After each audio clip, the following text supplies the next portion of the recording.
رحمت رمضان رحمت رمضان رحمت رمضان رحمت رمضان نور کا ہے یہ سما یہ سحری و افطار نحمده ونصلي ونسلم على رسوله الكريم اما بعد فاعوذ بالله من الشيطان الرجيم بسم الله الرحمن الرحيم محترم ناظرین و سامعین، میں ہوں آپ کا میزبان محمد سعید اقبال رحمت رمضان ٹرانسمیشن کے ساتھ۔ امید ہے آپ سب خیر و عافیت سے ہوں گے اور رمضان المبارک کی مقدس ساعات سے بھرپور فائدہ اٹھاتے ہوئے اللہ رب العزت کی رحمتوں کو لوٹ رہے ہوں گے۔ آج کے ہمارے جو مہمان ہیں وہ کسی تعارف کے محتاج نہیں ہیں۔ اللہ رب العزت نے ان کو بڑے کام کی وجہ سے بڑے نام سے بھی نوازا ہے، اور کشمیر بھر کے اندر، پاکستان بھر کے اندر ان کے جو سفر ہوتے ہیں وہ ختم نبوت کے عنوان پر حضور سرور کونین صلی اللہ علیہ وسلم کی ختم نبوت کو لے کر یہ گلی گلی، نگر نگر، گاؤں گاؤں، بستی بستی یہ سفر کرتے ہیں۔ میری مراد جنرل سیکرٹری عالمی مجلس تحفظ ختم نبوت آزاد کشمیر مولانا عادل خورشید صاحب، یہ بھی یہاں پہ تشریف رکھتے ہیں۔ میں آپ کو یہاں پہ آمد پر خوش آمدید کہتا ہوں، اور اس کے ساتھ ساتھ کشمیر کے مایہ ناز نعت خواں اور کشمیر کی ایک جاندار آواز مولانا ارسلان ڈار صاحب خوبصورت آواز اور خوبصورت انداز کے مالک ہیں، وہ بھی یہاں پہ تشریف فرما ہیں۔ ان سے بھی انشاءاللہ ہم نعت یا کلام سماعت فرمائیں گے، اور اس کے ساتھ ساتھ ہمارے ساتھ یہاں پہ تشریف فرما ہیں معاویہ سعید جگوال صاحب، جو آج آپ کے سامنے تلاوت قرآن مجید فرقان حمید سے ہمارے قلوب و اذہان کو منور فرمائیں گے۔ میں زیادہ وقت آپ حضرات کے لیے بغیر گزارش کروں گا معاویہ صاحب سے کہ وہ تلاوت قرآن مجید فرقان حمید سے ہمارے قلوب و اذہان کو منور فرمائیں۔ اعوذ باللہ من الشیطان الرجیم، بسم اللہ الرحمن الرحیم، انا اعطیناک الکوثر فصل لربک وانحر ان شانئک هو الابتر۔ صدق اللہ العظیم۔ ماشاءاللہ، یہ تھے معاویہ سعید جگوال صاحب جو آپ کے سامنے قرآن مجید فرقان حمید کی سورہ کوثر کی تلاوت فرما رہے تھے۔ اب میں ملتمس ہوں جناب حافظ ارسلان ڈار صاحب سے کہ آپ سب سے پہلے ہمیں حمدیہ کلام سنائیں، اور اس کے بعد ہم مولانا کی طرف آئیں گے، اور پھر دوبارہ سے ان سے ہم نعت کلام بھی سماعت فرمائیں گے۔ بسم اللہ الرحمن الرحیم۔ سب سے پہلے میں السعید ساؤنڈ کے جو سینئر ہیں بھائی سعید جگوال صاحب، جو ہمارے میزبان بھی ہیں اس پروگرام کے، ان کو مبارکباد بھی پیش کروں گا کہ آپ نے ماشاءاللہ ایک اچھا پلیٹ فارم جاری کیا کہ دن بدن نئے مہمان جو ناظرین ہیں ان کو آپ ان کے سامنے لا رہے ہیں، گفتگو فرما رہے ہیں۔ اللہ رب العزت ہم سب کا یہاں پر آنا، بیٹھنا، سننا، سنانا سب کا قبول و منظور فرمائے۔ میں ایک حمد باری تعالیٰ سے اپنی حاضری کا آغاز کروں گا۔ لکھتے ہیں شاید کہ ساری دنیا کو چلاتا ہے خدا، ساری دنیا کو چلاتا ہے خدا، ساری دنیا کو چلاتا ہے خدا۔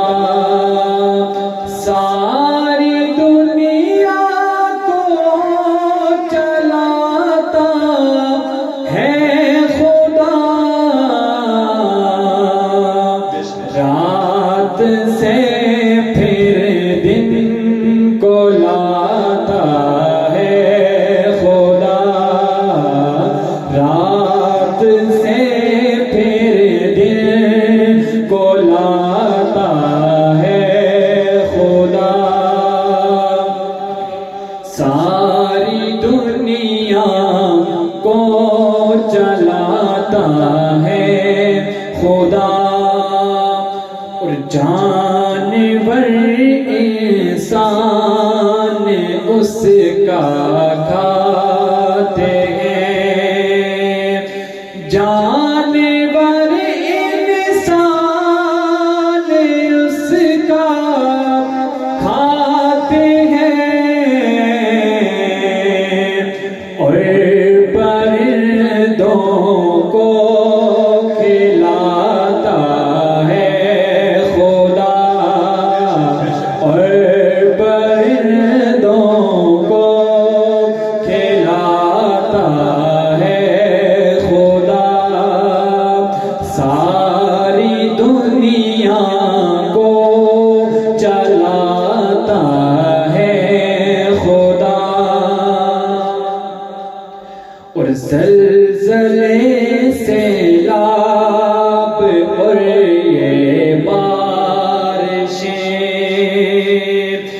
زلزلے سیلاب اور یہ بارشیں، سب اپنی طاقت بھی دکھاتا ہے خدا،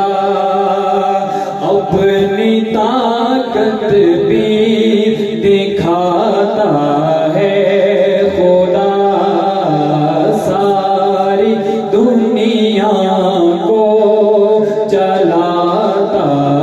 ہے خدا۔ ماشاءاللہ بہت ہی خوبصورت انداز میں کلام پیش کر رہے تھے محمد اسلان ڈار صاحب، اور اب میں مولانا کی طرف آؤں گا۔ سب سے پہلے حضرت میں آپ کو یہاں پہ آمد پہ خوش آمدید کہتا ہوں،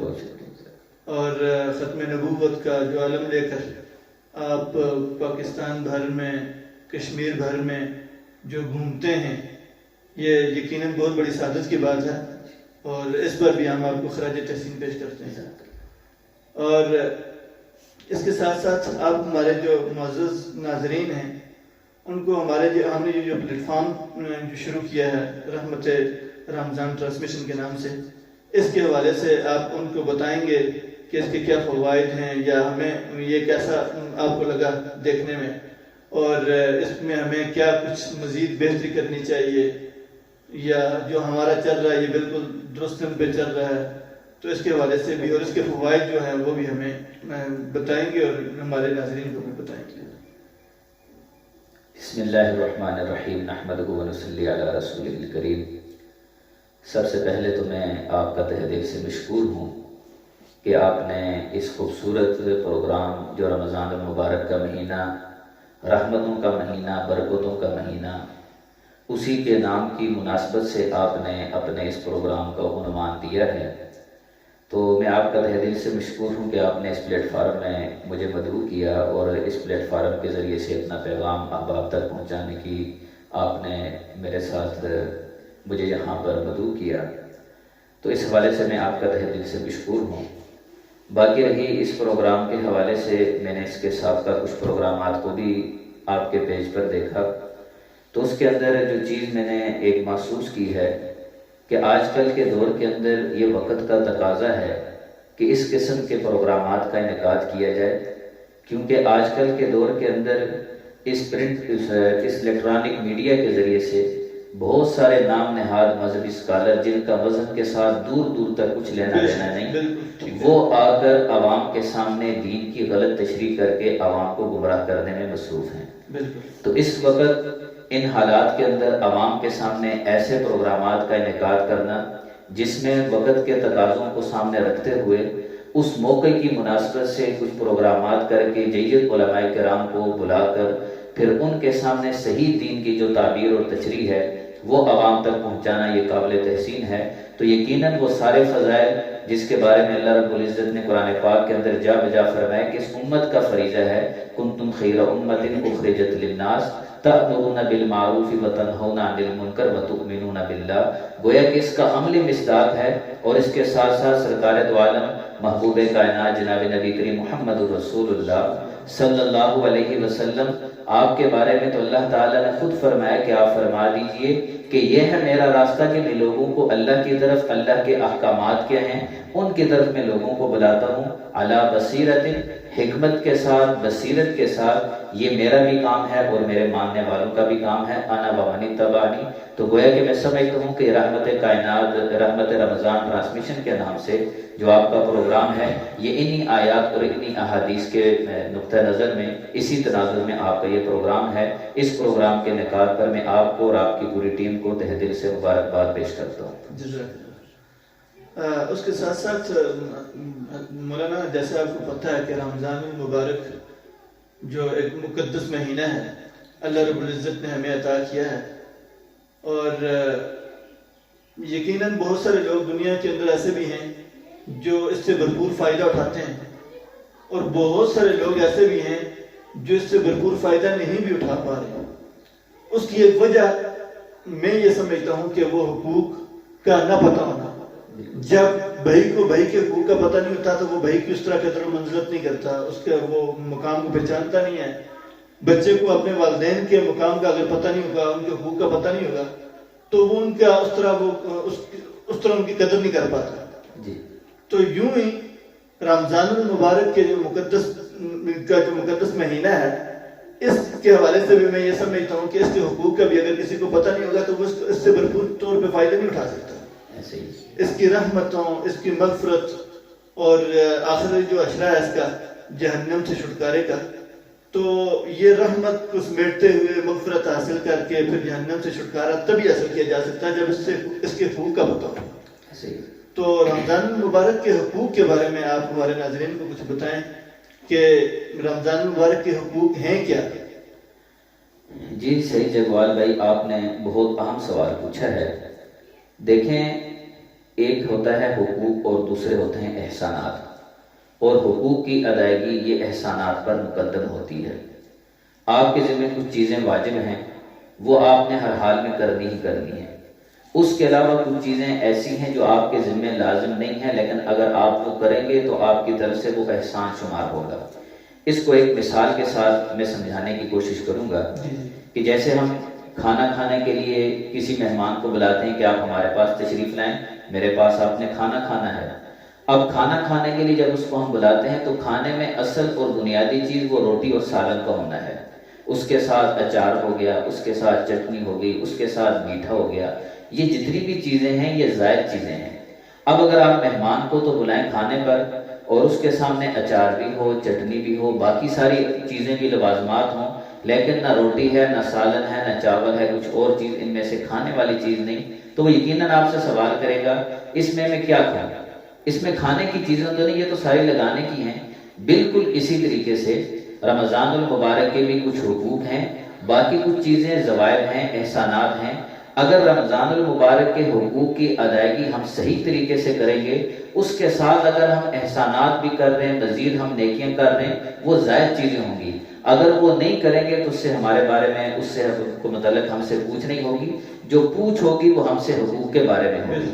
تو رمضان المبارک کے حقوق کو ہم 3 حصوں میں تقسیم کر سکتے ہیں۔ اب ہم دیکھتے ہیں کہ دن کا جو دورانیہ ہے، 24 گھنٹے کا دورانیہ، اس کا ایک حصہ دن کا ہے، دوسرا حصہ رات کا ہے، اور ان دونوں کو جمع کریں تو 20 گھنٹے کا جو دورانیہ ہے۔ تو اسی طریقے سے یہ 3 حصے ہیں، تو رمضان المبارک کے حقوق بھی اگر ان کا خلاصہ اور نچوڑ نکالا جائے یہ 3 ہی چیزیں بنتی ہیں۔ ایک اس کا حق ہے جو دن کے متعلق ہے، دوسرا اس کا حق ہے جو رات کے متعلق ہے، اور تیسرا اس کا حق ہے جو 24 گھنٹے کی زندگی سے اس کا تعلق ہے۔ جو دن کے متعلق اس کا حق ہے اس کے بارے میں تو اللہ رب العزت نے قرآن پاک کے اندر ارشاد فرمایا، فمن شہد منکم الشہر فلیصمہ، کہ جو کوئی تم میں سے رمضان المبارک کا مہینہ پائے تو اس کو لیے چاہیے، اس کے لیے لازم ہے کہ اس کے دن کا روزہ رکھے۔ تو رمضان المبارک کا پہلا حق دن کا یہ ہے کہ اس کا روزہ رکھا جائے۔ دوسرا حق اس کا کیا ہے کہ رات کے اندر تراویح کا اہتمام کیا جائے. پھر آگے اس کے اندر بھی تفصیلات ہیں. آگے اس کے اندر حقوق کے اندر دو چیزیں ہیں. ایک تراویح کی نماز ہے, دوسرا تراویح کے اندر مکمل قرآن پاک کا سننا ہے. اس میں بھی بعض اوقات غلطی ہو جاتی ہے. بعض سمجھتے ہیں کہ صرف تراویح کا پڑھنا سنت ہے, اور بعض یہ سمجھتے ہیں کہ صرف قرآن پاک کا ایک مرتبہ مکمل کر لینا ہی سنت ہے. تو یہ آگے دو چیزیں ہیں. تو دن کا متعلق جو چیز ہے وہ روزہ ہے, جو رات کا حق ہے وہ تراویح ہے, اور جو تیسری چیز ہے جو 24 گھنٹے سے متعلق ہے کہ ان دونوں کے ساتھ ساتھ ہم نے اپنے آپ کو 24 گھنٹے کی زندگی میں اپنے آپ کو گناہوں سے بچانا ہے, ہر قسم کے گناہ. اب اس گناہوں کی تفصیلات میں جائیں تو اس کا خلاصہ بھی 4 چیزیں نکلتی ہیں. ایک آنکھ,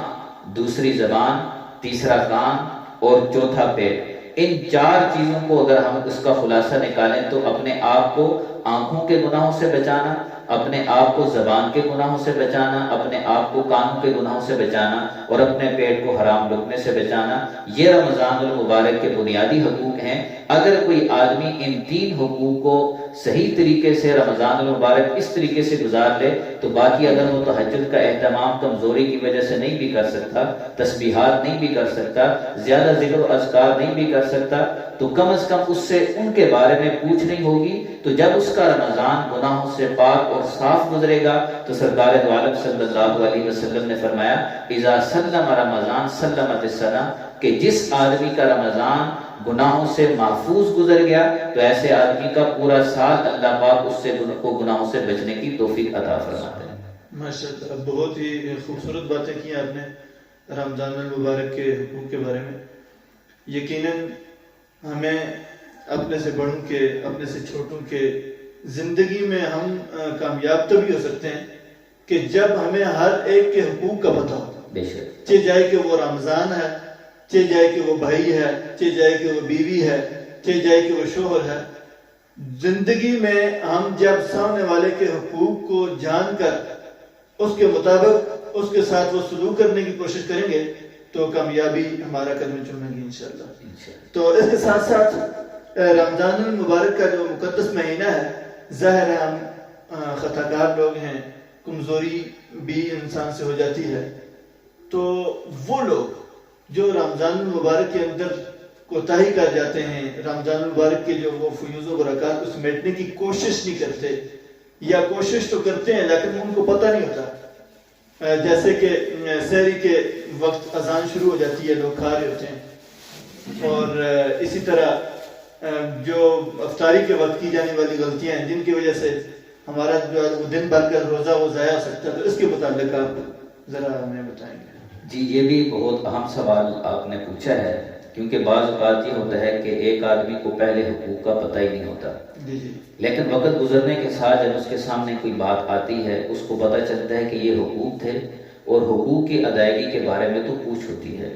تو اب جب اس کو حقوق کے بارے میں پتہ چلے گا, اس کو پتہ چلا تو اب وہ پریشان ہو جاتا ہے, میں نے حقوق تو ادا نہیں کیے, اب اس کی تلافی کی کیا صورت ہوگی. تو اللہ رب العزت نے جناب نبی کریم صلی اللہ علیہ وسلم جن کو بنا کر ہی رحمت للعالمین اللہ رب العزت نے بھیجا ہے, آپ ساری کی ساری کائنات کے لیے رحمت بن کر تشریف لائے ہیں, تو یہ ساری کی ساری چیزوں کو آپ علیہ الصلوۃ والسلام نے اس امت کے لیے ایسا آسان کر دیا ہے کہ عمر کے زندگی کے کسی حصے میں بھی انسان کو اپنی غلطی کا احساس ہو جائے, کیونکہ انسان تو ہے ہی خطا کا پتلا. معصوم تو صرف انبیاء کرام علیہ السلام کی ہستیاں ہیں, انبیاء کے علاوہ کوئی بھی معصوم نہیں ہے. چنانچہ جناب نبی کریم صلی اللہ علیہ وسلم امام جو ہے خاتم النبیین بھی ہیں, خاتم المرسلین بھی ہیں, خاتم المعصومین بھی ہیں. نبوت کا سلسلہ بھی آپ پر ختم, رسالت کا سلسلہ بھی آپ پر ختم, اور معصومیت کا سلسلہ بھی آپ علیہ السلام پر ختم ہو چکا ہے. یہاں پر ایک سوال اور آپ سے کرنا چاہوں گا جی, کہ جو آپ صلی اللہ علیہ وسلم کے بعد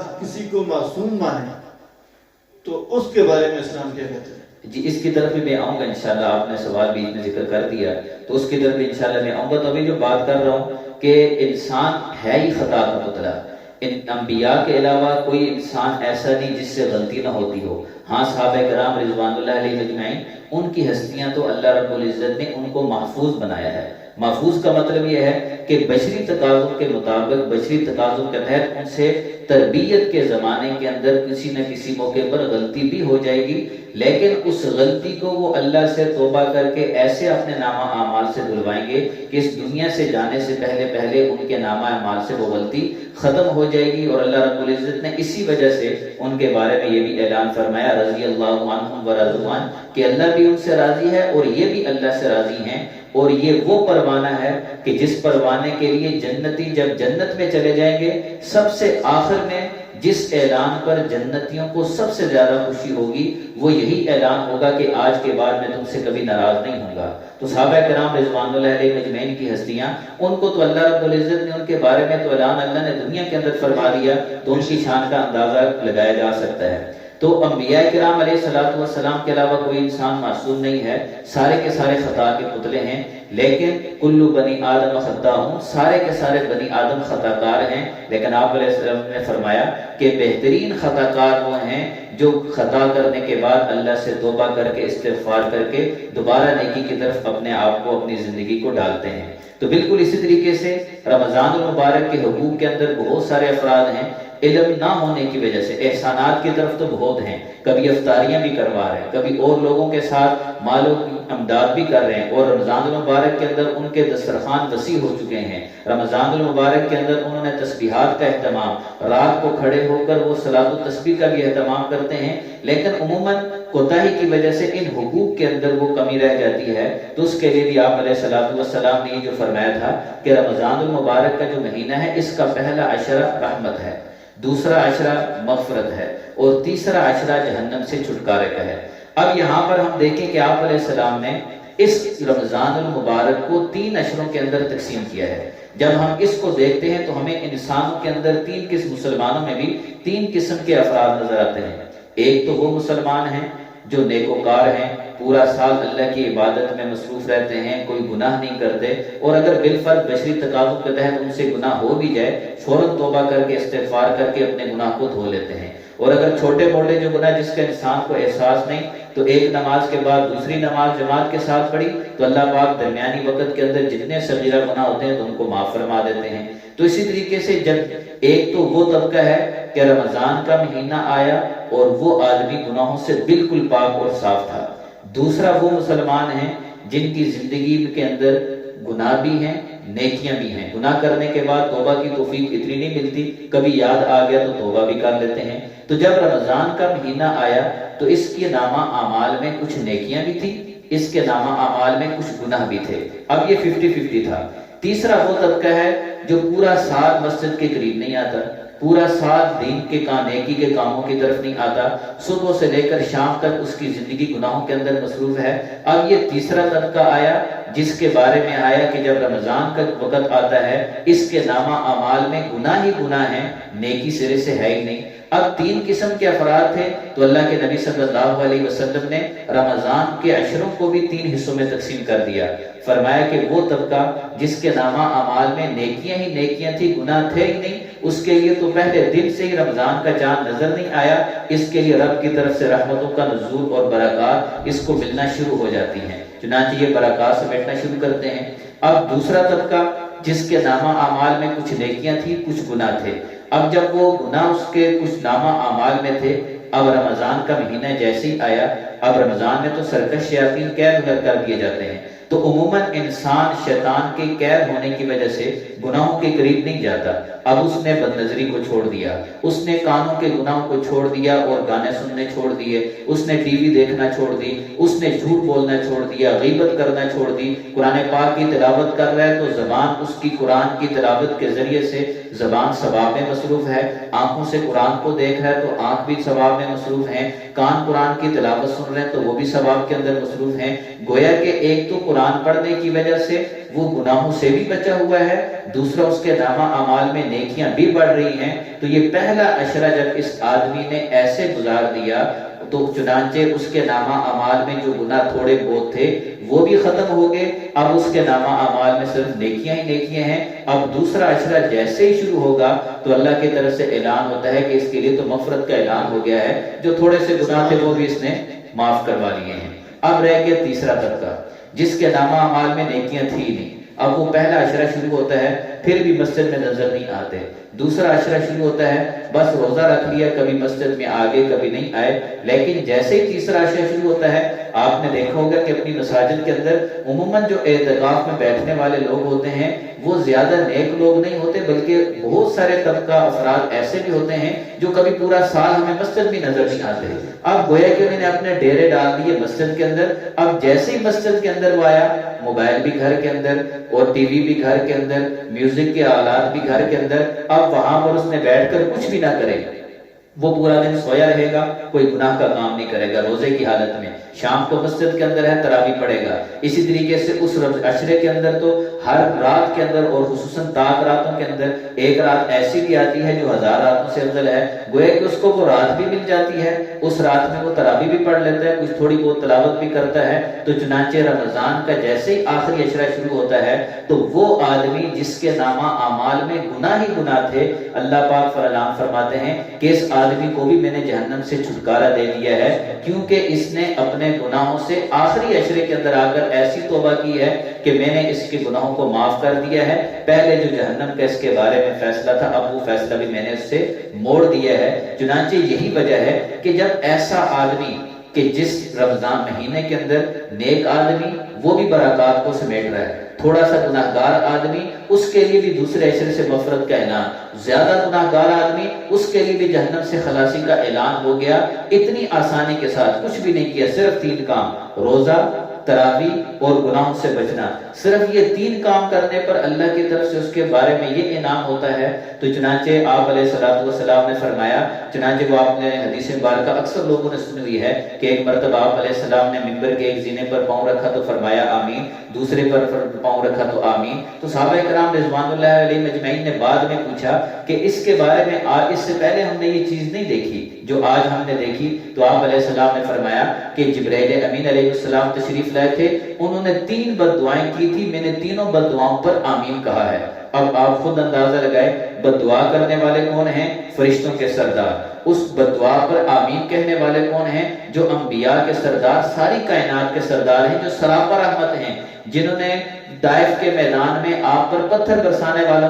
کے لیے بھی بد دعا نہیں فرمائی، مکہ والوں کے لیے بھی بد دعا نہیں فرمائی، اپنے دشمنوں کے لیے بھی بد دعا نہیں فرمائی، لیکن یہاں پر اس موقع پر جب اتنی اللہ کی رحمتوں کا نزول کا سمیٹنے کا وقت ہے، اللہ کی رحمتیں بارشوں کی طرح برس رہی ہیں، اس موقع کے اندر بھی آپ علیہ السلام نے فرمایا کہ جب جبرائیل امین نے بد دعا کی کہ تباہ و برباد ہو جائے وہ شخص جو رمضان کا مہینہ پائے اور اپنی مغفرت نہ کروا سکے، تو میں نے کہا آمین۔ گویا کہ انتہائی دکھ اور افسوس کی بات ہے کہ جو رمضان المبارک کے اس مبارک مہینے کے اندر بھی اس کی جو کمیاں کوتاہیاں رہ گئی، جو رمضان المبارک کے حقوق ہیں، ابھی بھی ہمارے پاس وقت ہے تو ان حقوق کی ادائیگی، جو سابقہ حقوق ہیں وہ تو وقت گزر چکا ہے، اب اس کی تلافی کی آسان صورت یہ ہے کہ اب ہم اس کے اندر بقیہ جو ایام ہیں اس کے اندر ہم مسائل کو سیکھ کر اور مستند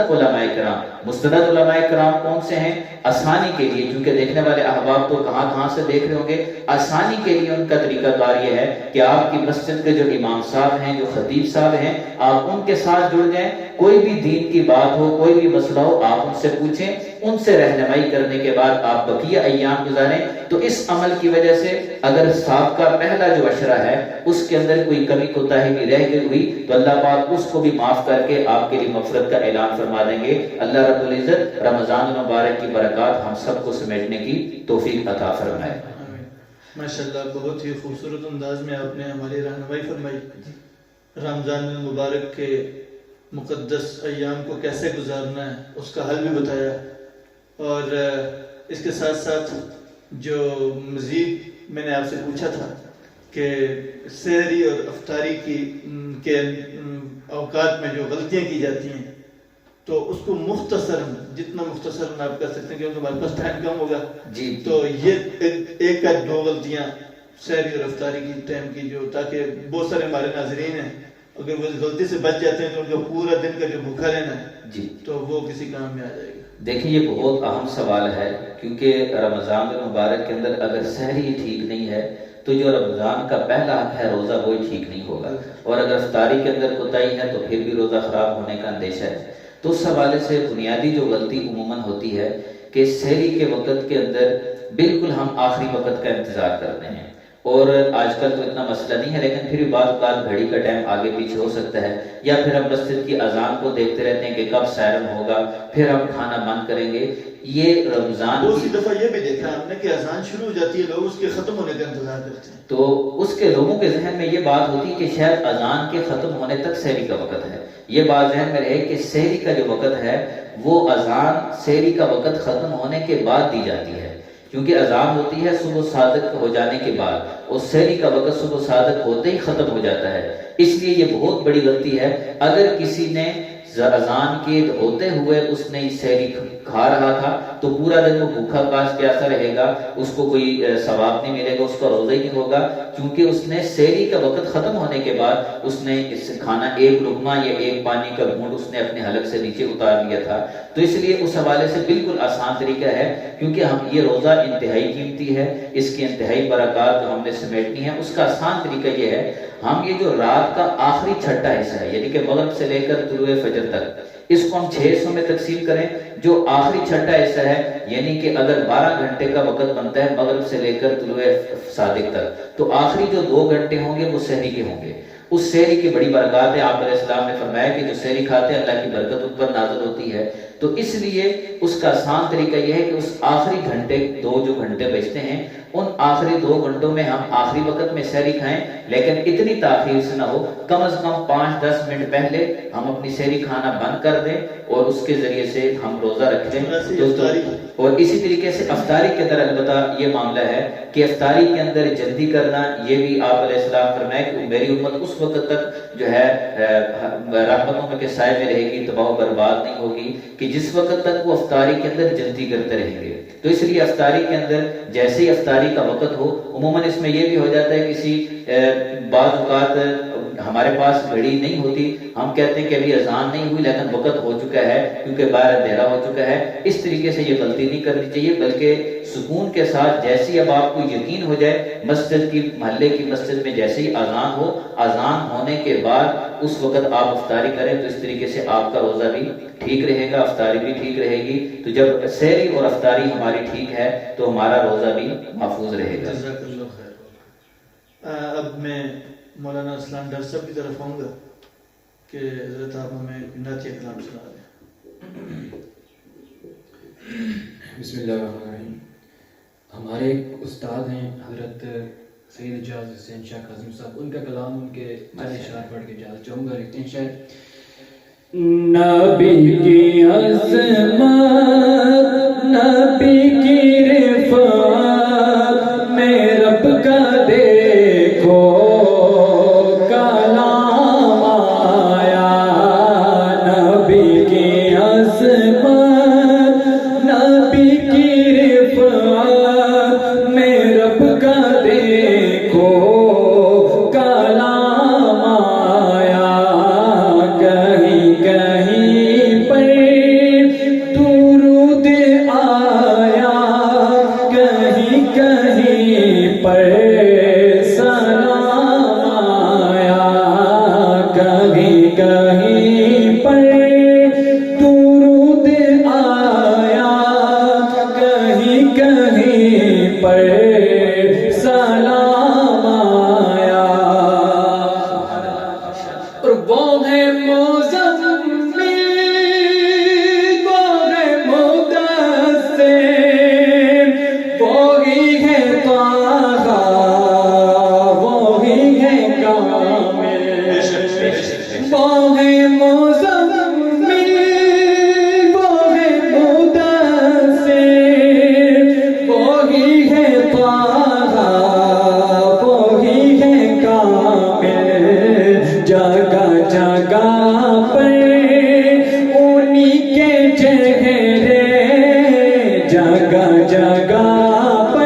آخر میں ایک دو اشعار شان صحابہ پر اگر ایک کلام ہو جائے تو شان صحابہ پہ خوبصورت کلام. خیر الورا محمد خیر الامم صحابہ خیر الورا محمد خیر الامم صحابہ رشک ملائکہ تھے فخر حرم صحابہ خیر الورا محمد خیر الامم صحابہ رشک ملائکہ تھے فخر حرم صحابہ اور ان کے سروں پہ ہر دم برپا رہی قیامت ان کے سروں پہ ہر دم برپا رہی قیامت ان کے سروں پہ ہر دم برپا رہی قیامت ہنس کر گلے لگاتے ہنس کر گلے لگاتے ہر ہر ستم صحابہ ہنس ہنس گلے لگاتے ہر ستم صحابہ رشک ملائکہ تھے فخر حرم صحابہ خیر الورا محمد خیر الامم صحابہ رشک ملائکہ تھے فخر حرم صحابہ اور قرآن کے مبلغ اسلام کے محافظ قرآن کے مبلغ اسلام کے محافظ قرآن کے مبلغ اسلام کے محافظ لہرا گئے ہندی کا لہرا گئے ہندی کا لہرا گئے ہندی کا ہر سو علم صحابہ رشک ملائکہ تھے فخر حرم صحابہ خیر الورا محمد خیر الامم صحابہ رشک ملائکہ تھے فخر حرم صحابہ اور قرآن میں جا بجا ہے اوصاف ان کی وارثی قرآن میں جا بجا ہے اوصاف ان کی وارثی قرآن میں جا بجا ہے اوصاف ان کے وارث بابے غم صحابہ پہلے کرم صحابہ رشک ملائکہ تھے فخر حرم صحابہ خیر الورا محمد خیر الامم صحابہ رشک ملائکہ تھے فخر حرم صحابہ. ماشاءاللہ بہت ہی خوبصورت انداز میں آپ نے صحابہ کی شان میں کلام پیش کیا ہے. اللہ رب العزت آپ کے ذوق میں آپ کی آواز میں آپ کے انداز میں مزید برکتیں عطا فرمائے. اور آخر میں میرے جتنے بھی سننے والے ناظرین ہیں ان سے اس امید کے ساتھ اجازت چاہوں گا کہ ہمارا پروگرام آپ کو امید ہے بہت اچھا لگ رہا ہوگا. اور میرے پاس آنے والے جتنے بھی مہمان حضرات ہیں ان کو بھی جو آنے والے وقتوں میں بھی آئیں گے تو ان سے بھی میں یہ گزارش کروں گا کہ وقت سے پہلے ہمارے ساتھ رابطہ کریں تاکہ ہم ایک تاریخ ایک دن طے کر کے تو ہم اپنے اس پروگرام کو شیڈول کو آگے ہم چلا سکیں. اور آج کے اس پروگرام میں آنے والے جو میرے مہمان حضرات ہیں ایک بار پھر ان کا شکریہ ادا کروں گا. آپ کی آمد ہمارے لیے اور ہمارے ناظرین کے لیے باعث خوشی ہوئی. اللہ رب العزت آپ کو اپنی شایان شان اجر عظیم عطا فرمائے. اور انشاءاللہ کل حاضر ہوں گے